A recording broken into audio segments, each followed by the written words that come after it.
I made the decision, it's the most important decision I believe of your life, that I'm not gonna suffer anymore. Life's too short to suffer, and I'm gonna live in a beautiful state every day. And the way I do it is, I catch myself when I start to get that sense of stress, I let it go, and I see the idea go by. So your thoughts about this person messing up your business or not following through. If I was in a room with 10,000 people, I guarantee you 60, 70% of the business owners have the same thoughts at times, right? Yeah. I ask people all the time, tell me your most stressful thought. Oh, I'm worried about my children, this may happen. How many people have had that thought? Everybody. Yeah. I might not make it financially, blah, blah, blah. How many have had that? Everybody. My point is, it's not your thought. It's the mind, not your mind. When you think it's your mind, you identify with it, and you can't separate from yourself. Right. But when you realize, these thoughts have been around for millions of years, and I'm just thinking the same thought that so many people have thought before. Like, how many people have ever thought, I'm gonna kill this son of a bitch? Now, you didn't do it, because you didn't believe you're really gonna kill him. But you felt it, you said it, you were there, right? So we all have thoughts. It's only the stressful thoughts we believe that mess us up. So what I try to show people is, if you can start to realize, these thoughts have been around for millions of years. So what I want you to realize is thoughts are invisible waves. When you turn on TV, it takes invisible waves, and depending on the channel, you're gonna see a love story, or an adventure, or a drama, or a comedy, or a horror. The way you use your body determines which of those thought waves come through you. One moment you're pissed off, the next moment somebody makes you laugh, you change your body, you change the channel, you change what comes through you. So what I've tried to do in this Airy Beautiful State is simple.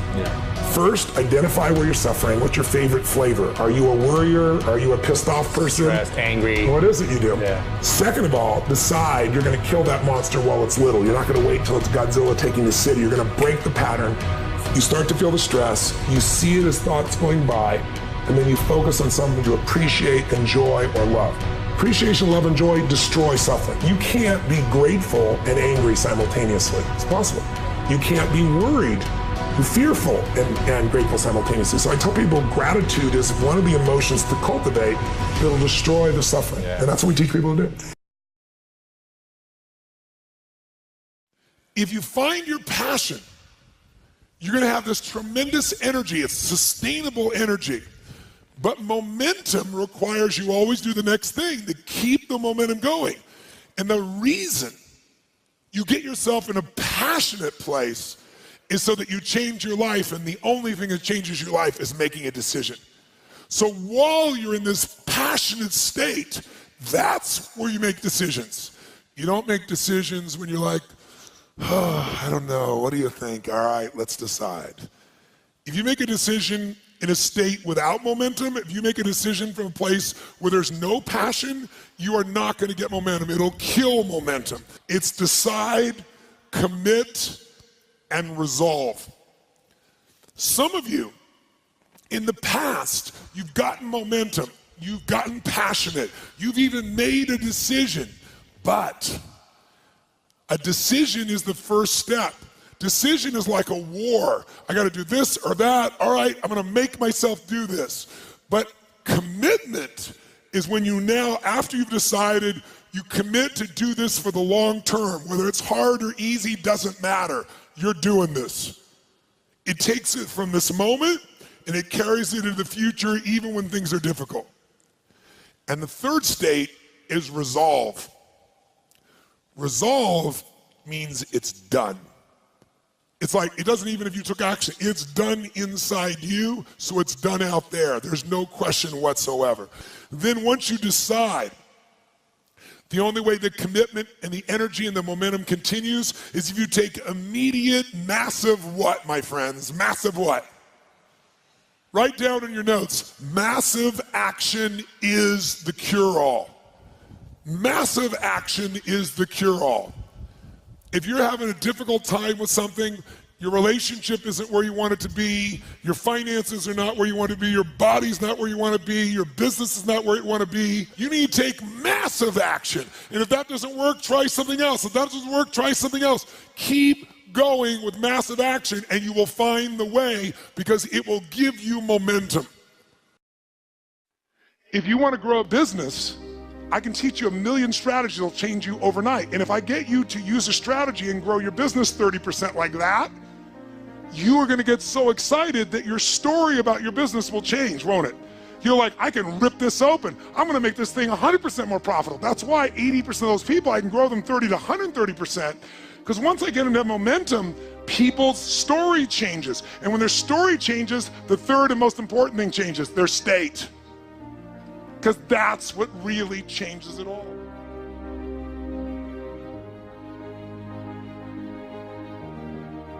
The ultimate question I'm always asking is, how do I help people to break through? The question is, what are you breaking through to? In essence, all of us at some level to feel alive have to always feel like we're growing. When people ask me, what does it take to be happy? I always tell them one word: progress. Progress equals happiness. Even if you're not where you want to be yet, if you're on the road, if you're improving, if you're making progress, you're going to love it. You're going to feel alive. On the other hand, it doesn't matter how successful you are, if you stop growing, you start dying inside. Now, how does this relate to this session on breakthrough? Well, I'll say it's really simple. If you and I want to know what it takes to be happy, we have to understand what is our current blueprint of how our life's supposed to be. Now, what do I mean by blueprint? Well, we have a story in our head of how life's supposed to be. Some people's story is you work hard in school, you become really great, you're a nice person, you're a good person, and then you grow up and you take care of yourself and you find the ideal man and you fall in love and you have a white picket fence and you have 3 perfect children and you live happily ever after. Somebody else's story, the old story was you work really hard in school, you excel in college, you go to work for a big corporation, and you move up through the ranks until you're the president or chairman of the company and you become successful and respected throughout life.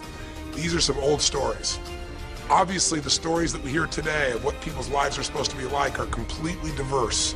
We no longer have these little archetypes, but one archetype still seems to remain.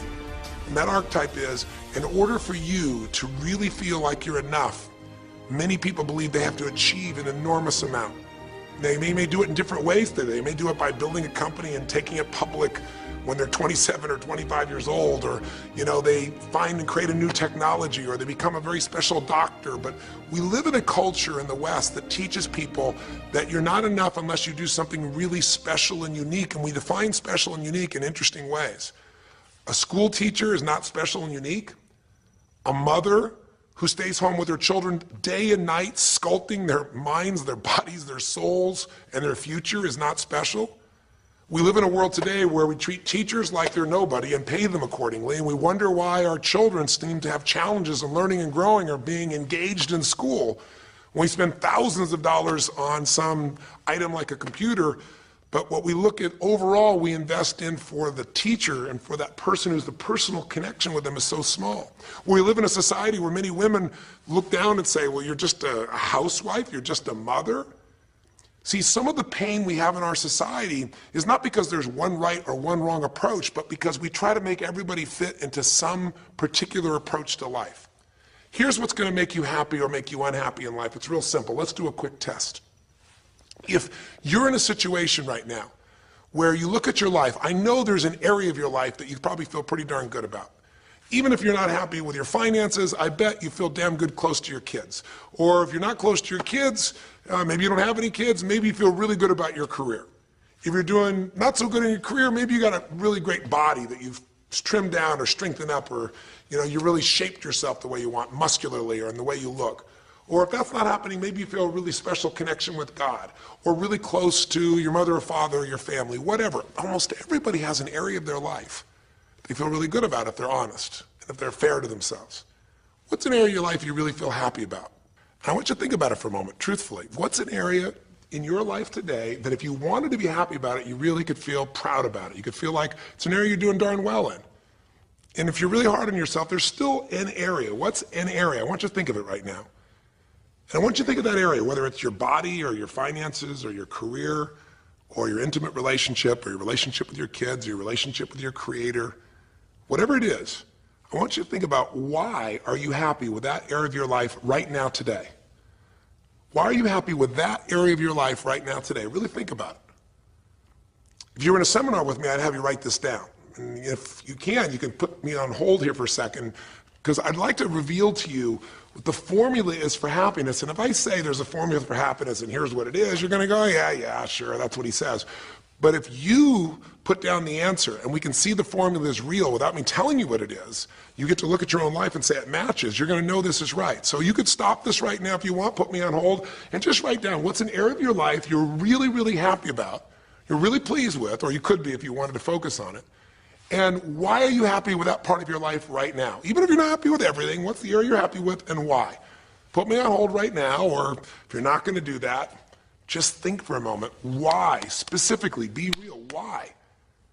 Now, when I ask this, if you turn me back on now, if I ask this of an audience, I'll have people write this down for a few minutes, and I'll call on people, and I'll say, share with the person next to you first.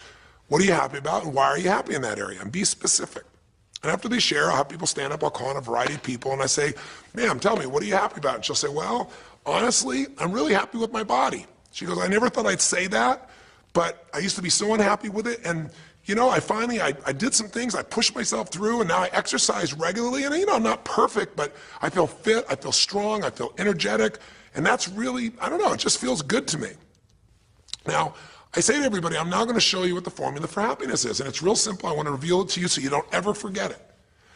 Whenever you're happy with an area of your life, it's because right now, your current life experience, I call it your LC, your life conditions, the conditions of your life conditions in that area match or are equal to your blueprint, your story, your belief about how life should be in that area. So this woman says to me, I'm really happy with my body because it's not perfect. Her blueprint is I don't need to be perfect, but it's so much better than it was. I'm fit and I'm strong and I have this energy. Her mental blueprint says, I should be fit, strong, and have energy. I don't need to be perfect, but I should be that way. Well, when my life, my body matches how I think it should be, I feel good about my life. I'll ask somebody else. I'll say, you know, tell me an area you're happy with. Someone else will say, well, I'm really happy with my career. And why? Well, I'm doing better than I even thought I would be. I mean, I'm ahead of the schedule of where I hoped I'd be at this stage. I'm working at this level in this company, and I have these skills and this ability, and it's even better than I thought. Well, once again, listen, this person's happy with this area of their life because their current life conditions in the area called their career are even better than they expected they would be, better than their blueprint, better than their belief of how it should be. If it's really better, you tend to be over the moon. One woman would say, you know, I gotta tell you, I said, I'm the happiest I've ever been in my whole life. How come? She goes, because I have this man in my life and I'm in love with him and he loves me and I can be myself with him. And we have this incredible intimacy and this passion and we want to be with each other all the time and I never get bored with him. Well, what's her blueprint? You want to be with somebody that you can have total intimacy with, somebody who you love and loves you. Those are part of her rules, her beliefs of how it should be. She said, you know, it needs to be, I never want to be with anybody else. I want to be with them every moment. Her blueprint about how life should be and the way she lives, her relationship's even better than she hoped. When it's better than you hope, you're going to be totally excited. So think about this then. What's an area you're not happy with? Let's see if we can find the formula for unhappiness. If the formula for happiness is to be able to meet your expectations or exceed them, that really makes you excited, but to be happy, you gotta at least meet it. It doesn't have to be perfect. But if you generally are meeting what you expect you want from your life in that area, you feel good. Life conditions match blueprint, feel good. So what makes you feel bad? What creates pain, stress, frustration? Real easy way to figure it out. Answer this question. What's an area of your life you're not happy with? I mean, be honest with yourself. And even if your life is great in all kinds of ways, I'm sure there's an area you'd like to improve. Anybody who's honest, if they're doing great in their career, very often they don't take care of their body so much. If they're really focused on their body, you know, very often they find themselves in a position where they're not spending enough time with their kids. Or if they're spending time with their kids, their intimate relationship's not doing so well. Because it's the nature of human beings to focus on areas they feel comfortable with and strong in and give those time. And the areas they don't feel so strong and they go, I don't have time for it. What they're really saying is, I don't feel very competent in that area. So what's an area of your life that you are not as happy with? I mean, it's healthy, honestly, to look at areas and say, I don't like it, I want more. This whole concept of a breakthrough is about how do I close the gap between where I am right now and where I want to be. That's what we're here to do. It's like, here's where I want to be, here's where I am. It's healthy to see there's a gap. That makes me have this hunger, this drive to grow, to feel alive, to expand as a human being. So is it your body? Is it your finances? Is it your career? Is it your spiritual life or lack thereof in terms of feeling connected in that area? Is it your kids? Right? What's the area? What's the area that's not where you want it to be? And then answer for a moment, why aren't you happy with that area of your life right now? Why specifically today are you not happy with that area of your life at this stage of your time of your life? Again, you can stop this and write it down. Might be useful for you. Or if you're going to keep it running, stop it and you'll turn it right back on and I'll kick into it. Do that now. Or if you kept it running, then I'll give you what happens. I have people write this down and they don't like this exercise so much. Well, I don't like my body, or I don't like my finances, I don't like my career, or I don't like the person I'm in a relationship with, I don't like myself the way I'm in relationships. Why? And they write it all down. Have people share back and forth. I call on people, and the lesson's pretty clear. I tell people in advance, here's the formula for unhappiness. I'll show you before you do anything else. When your life conditions, the way you're living your life today, does not match, it doesn't equal your blueprint, your story of how it's supposed to be, then you're going to have disappointment, frustration, or pain. If your life is way different than the way you think it's supposed to be, you can have enormous pain. If it's a little different, you might feel stressed. Make sense? So people stand up and they say, tell me, what's the area you're not happy with? The person says, well, I'm really not happy with my finances. And I go, why? And they say, because I'm doing worse now than I was 5 years ago. I made mistakes in the market, and at this stage of my life, I should have this much money, and I don't have it, and I don't know how to change it, and it's making me crazy. And why are they crazy? You say, well, because they don't have their economic needs met. No, you cannot have your economic needs met, and you can still be okay, but when you have an idea, this is what my need is, and I did the wrong thing, my life doesn't match how I'm supposed to be, that's when people get a little crazy. See, think about it. If you grew up taking care of folding your own clothes, making your own meals, going to the store, doing the grocery shopping, cleaning the bedroom, cleaning the house, vacuuming, taking out the trash, and you did that your whole life, then if you have to do that later on, you don't feel like you have economic pain because you don't have a maid. But if you grew up in an environment where everything was done for you, you never have to work, and now suddenly you have to work incredibly hard to just pay enough money to pay your bills, and all of a sudden food is building up and the house is dirty and your clothes aren't folded and nothing matches, you might find yourself really angry and frustrated because you have a different story about how life's supposed to be than how it is.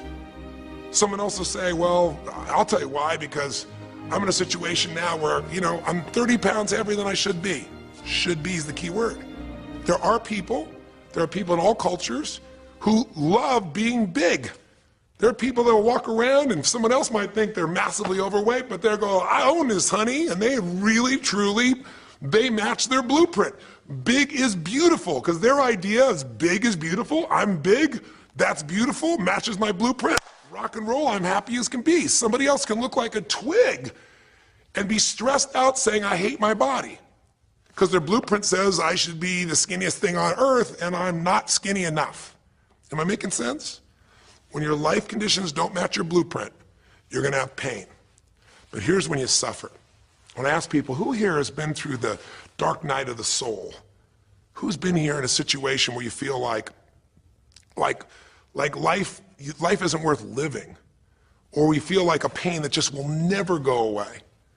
And a lot of people write down those experiences, like Joaquin. So you'll begin to understand what the issue is I'm talking about here. Joaquin, if you recall, was in a situation where this man felt like there was no reason to live. He couldn't work, he couldn't do anything, his life was worthless. Why did he think that? Because he had a blueprint.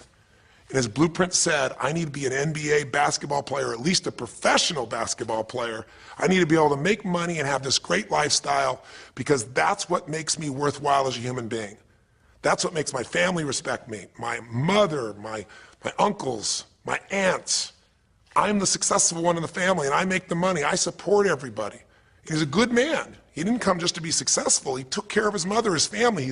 He tried to be an inspiration for people. Joaquin Hawkins is a man who was always going out on his free time and training kids and showing them the pathway to freedom, how they could play basketball and get free like he did and get out of the inner city. So this man was not a selfish man, but he knew this is the way to be worthwhile. This is the way to be able to give to people. This is the way to take care of your family. And all of a sudden, one night, what happened? That way was taken from him. He has a stroke, And in the middle of the night, his life conditions make it impossible to be who he has to be, or he feels like he's worthless. You get it? We have an identity. We have a story of how we're supposed to be. And if life somehow gets in the way of that story, we feel pain. But if we feel we have no control, that's when we go into suffering. See, it's one thing to say my life doesn't match my blueprint, I gotta lose weight. That might stress you out. Or my life doesn't match my blueprint, I'm not in a relationship, I gotta get in one. That might motivate you even. You might not like it, but you're gonna find a way to get in one. Or my career doesn't match how I should be, you could change it. But when you start believing that your life doesn't match your blueprint and you have no control to change it, you're helpless, that's when people suffer. And so this week, for your breakthrough, it's a chance for you to start to take a look at your blueprint anywhere you're really having pain. Hey, look, if you're doing great in some area of your life, celebrate it, of course, and I'm sure there are many areas you are. But life is really a series of growth spurts. I mean, two things in life make you feel alive: growing and giving. And what's really wonderful about this man, Joaquin, is he was constantly growing, trying to get better, trying to be a better teammate, a better basketball player. Think about it, when he didn't make the teams and he didn't make the NBA, he didn't give up, he worked even harder. The guy was always striving to become something. And he became it, and he achieved it, and then life took it from him. Isn't that the common denominator with so many of the people in the stories of this 6-part series that you saw, these 6 specials? I mean, Frank and Kristen had a blueprint of what life was supposed to be about. We're supposed to get married and have children, and we're gonna have our own business. And all of a sudden, life doesn't match the blueprint. And suddenly, there's depression. Because in their case, they said there's nothing we could do. But they were wrong. They were wrong because they discovered, and Frank discovered, I can make a difference in my wife. The chair, even though I didn't create this and didn't ask for it, this chair does not define me. I can become more than I was before. I can have the impact with my wife. I can have children. We had to change his blueprint because we couldn't change all the conditions of his life. Does that make sense? I couldn't get him to physically walk again. Maybe someday he will, but we can't count on that. What we gotta count on is that he can be fulfilled by seeing he isn't helpless. And I did that through a series of experiences that violated what he thought he couldn't do.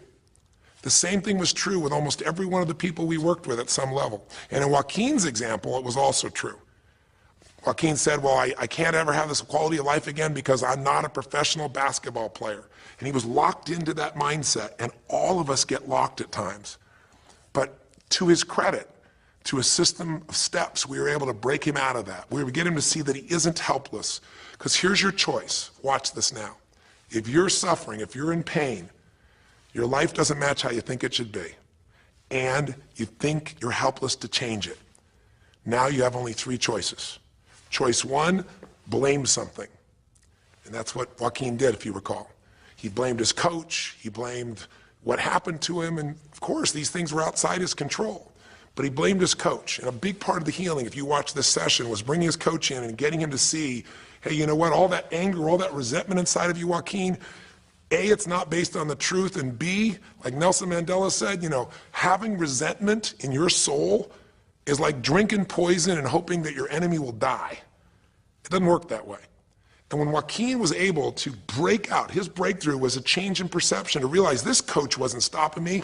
I just felt like I lost everything, and so I don't know how to change it, so I'm looking for something to be mad about, someone to blame, so I don't have to blame myself, or I don't have to feel so helpless. Because when you're angry, you don't feel so helpless. You feel strong for the moment, even though it's a fake strength.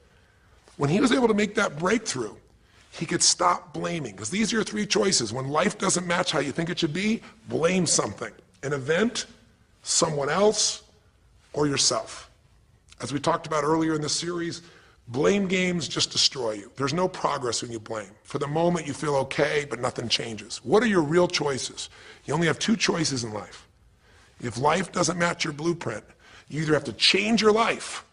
That is, you gotta say, you know what, my body isn't there, I'm gonna go work out. My relationship isn't there, I'm gonna change it. You know, I'm not making what I gotta make, I'm gonna retool, I'm gonna get a new skill, I'm gonna go back to school, I'm gonna start a business, I'm gonna do something. You have to do something to change your life. Or, in order for you to be happy, if you can't change your life, you're gonna have to change your blueprint. Usually in life, it requires a little bit of each. Does that make sense? And if you change your life and change your blueprint, you can have an extraordinary life. And what you witnessed this man do was once he let go of his anger and his denial, once he started to look at things, he began to find by spending time with his family that he was worthwhile being loved whether he played basketball or not. Of course, professional basketball was no longer a part of it. And we got to get Joaquin to shift that. And Joaquin is a metaphor for all of us. Because all of us are going to have times in our life when what we want or think life should be like isn't going to match how life really is. Those moments, if we blame, our life goes into pain. If we change, we can change our life and match our blueprint.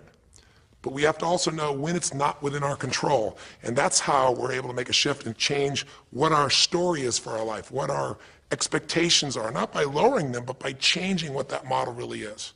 I hope this makes sense to you. I'll give you a great example. Years ago, I do a lot of work with business people, celebrities, people of all kinds of walks of life.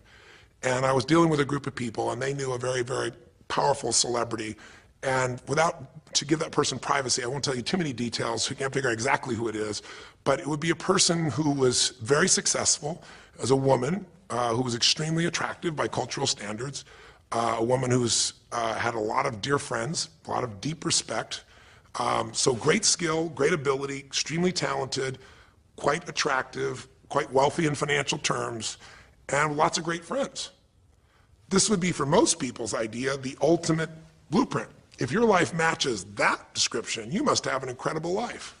But ironically, this particular individual, as famous as they were, was depressed all the time.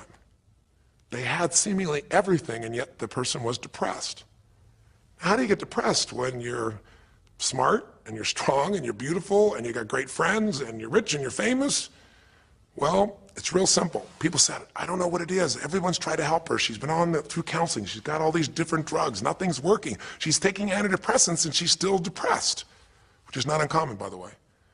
Because if you change the way you feel physically, but you still see your life doesn't match how you think it should be at some level, and you feel like you're helpless to change it, you're going to be depressed. So I said, bring her to me. I said, I can help her. I know that sounds like hyperbole, but I absolutely can help her. Well, how do you know that, Tony? Because I already know what the problem is. I know if someone's depressed, it's because they feel helpless because their life doesn't match how they think it should be. I just don't know what her blueprint is, but we'll find out what it is, and we'll either help her change her life, or we'll help her change her blueprint, or both. Long story short, and very quickly, I'll tell you the core of it. She came to me and she spent maybe the first half an hour telling me, apologizing, saying, I know I should be happier. I know it's silly for me to be depressed. I don't know why I'm so depressed. I know I should be grateful for what I have, and I am grateful. And it was all these reasons why she knows she should feel good, but still didn't. And I tried to finally explain to her, listen, I don't care about that. I care about you. The fact that you're not happy has nothing to do with what you have or don't have. The fact that you're not happy is that your life doesn't match the way you think it should be. And you have some idea of how you think it should be. And worse, if you're this depressed after all this time, you feel like you can't do anything. You have no power to change it. You feel helpless. And she looked at me in a certain way, and I said, so what is that? What did you want your life to be like? She goes, well, it sounds stupid. I said, it's not gonna sound stupid to me. She said, well, I don't know. I just always, since I was a little girl, dreamed that I would be married and I would have 3 basically perfect children, and they would love me totally, and I loved my husband, he loved me. And I said, okay, so how's that working for you so far? And she said, well, I think you know, she's a pretty famous person. She said, I'm divorced twice, I have no children, and I'm now X age. And to give you a clue, that age would be an age where having a child, your own natural child at least, barring a medical miracle, is not going to happen. So I said to her, well, why don't you just adopt? She goes, no, that's not it. And so what I had to dig under is, remember we talked in one of the earlier sessions about there's the surface problem and then there's the deeper desire or need. So I said to her, I said, well, what if you couldn't have the husband but you could have the kids? And she smiled and she said, I'd take that. I said, well, why not adopted kids? She goes, no, it has to be my own blood children. So I kept digging to find out what was behind her blueprint. Because your blueprint is just a projection of what you think you need to be happy. But as human beings, we're notoriously ineffective at knowing it's going to make us happy. So much that we think we're going to make us happy, we get there and we go, is this all there is? So many things that we think are going to make us miserable and we can never deal with, we go through it and we can handle it. We're not good at projecting these things. All kinds of studies will show this. So I said to her, well, what are you hoping to get from these 3 children? Why do they have to be your blood children? And she finally said, well, if they're my blood children, I know they'll always love me. They'll never leave me. What was she looking for? Unconditional love. She had this big blueprint that said, White House, picket fence, 3 children, perfect husband, all these different things. But what was behind that was a need to feel like she could have love that would be certain and wouldn't go away. So I can help her meet that need.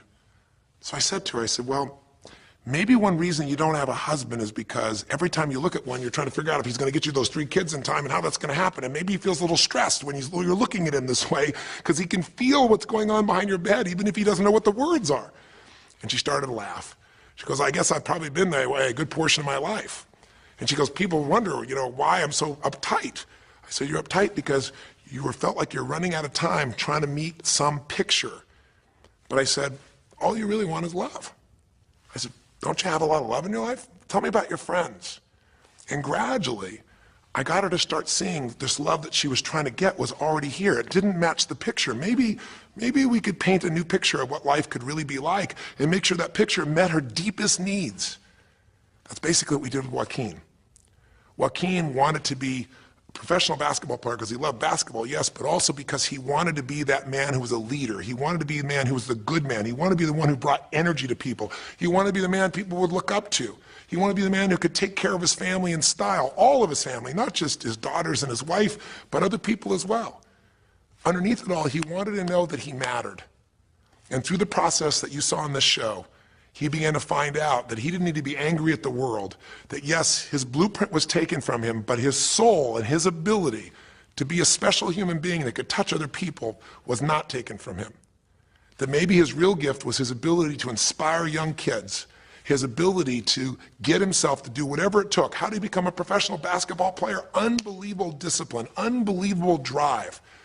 He started bringing that to picking up trash, and the game started to change. He started to have fun there. He could come home and take care of his kids and pay his bills.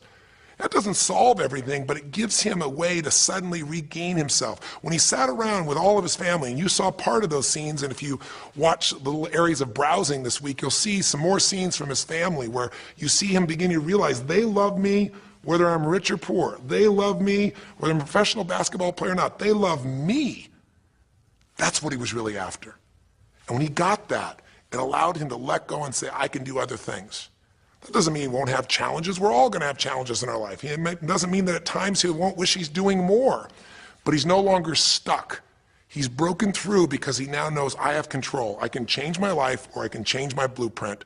And when I do, I can fulfill it. I can start to feel that aliveness. Now here's the trap. What do you think happens once you fulfill your blueprint regularly? Once you figure out how to do what you always dreamed of? You always dreamed to live a certain way, and now you're living that way every day. Well, the human nervous system, the human spirit needs to grow. So pretty soon you'll get bored with that, and you'll come up with a new blueprint. That's part of life that's exciting. See, if you and I from this day forward are going to be happy, just remember what we've said. It takes 2 things, grow and give.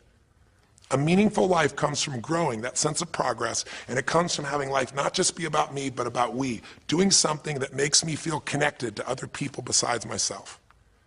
That growth, that sense of contribution fills a deep spiritual need that we all have.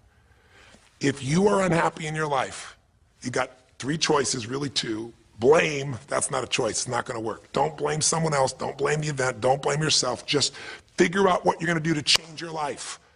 That's my specialty. If you like my coaching or my team's coaching, come visit with us. Come to an event. Come get a coach. Come through a program, and we'll guide you through it more than just a few minutes like this, and we'll do it directly in an environment that'll shift you.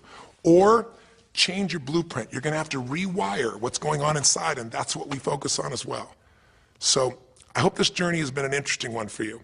I hope it's opened up your eyes to what it takes to go from where you are to where you want to be. It takes changing your emotional pattern. It takes bringing presence to your life. It takes realizing you have no problems compared to somebody else and putting your life in perspective.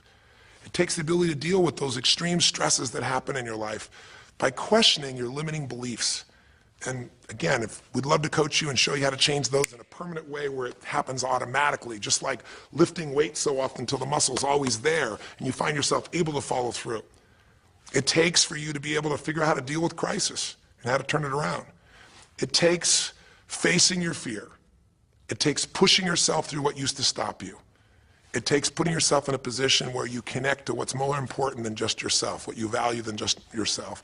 And it takes, I think in this case also, the ability to realize that no matter what happens to you, you're more than that moment. You're more than the story you think you're supposed to be. And that even when you're not matching what you think you need to be, maybe there's a reason for that. Maybe you're having to find a different part of yourself that's going to fulfill you at a much deeper level. Sometimes failing to get your goal gives you your destiny. I can't tell you how many people I've known over the years who had an idea of what they thought their life was supposed to be like, and they didn't achieve it, and they felt miserable and upset and frustrated, and one day an opening happened, and they went, oh my God, thank God that didn't happen. I think it's Garth Brooks had a great song, and it's a song about when he was in high school, and he was in love with this girl, infatuated with her, and she didn't even know that he existed. And he prayed to God every day that she would notice him, that she would fall in love with him. And then sure enough, she never did. He was so disappointed. His blueprint didn't match. His life didn't match it because she didn't even know he existed. And he felt this suffering. He could do nothing to turn it around. Well, 15 years later, he became a guy named Garth Brooks, somebody everybody knew, and he could rock, stadiums with his energy and his song and his music. And he goes back to be at his high school reunion. I think it was his 15-year reunion, if I remember correctly. I don't remember the exact year, but all I remember is he said he saw that woman that he was so obsessed by. He was looking forward to seeing her. And now he was Garth Brooks, and he met her. And after he met her and spent some time with her, he wrote a song called Thank God for Unanswered Prayers. Sometimes not getting your blueprint's the best thing that ever happened, because the disappointment drives you to find something more important inside of you. Or not getting it makes you look for another aspect of your life, a spiritual aspect, a family aspect, a physical aspect. If you can just trust that life doesn't happen to you, it happens for you, then you can find in any situation a benefit that can take your life to the next level. I don't care if you're Frank and Kristen. I don't care if you're, Mandy and Scott. I don't care if you're Joaquin and Kim. Every one of us in our life is going to face situations where it feels like we have total trauma, something that's been taken from us. The real question is, what are you going to do with it? Some people just live in their story of what they don't have, and they have the right to do that.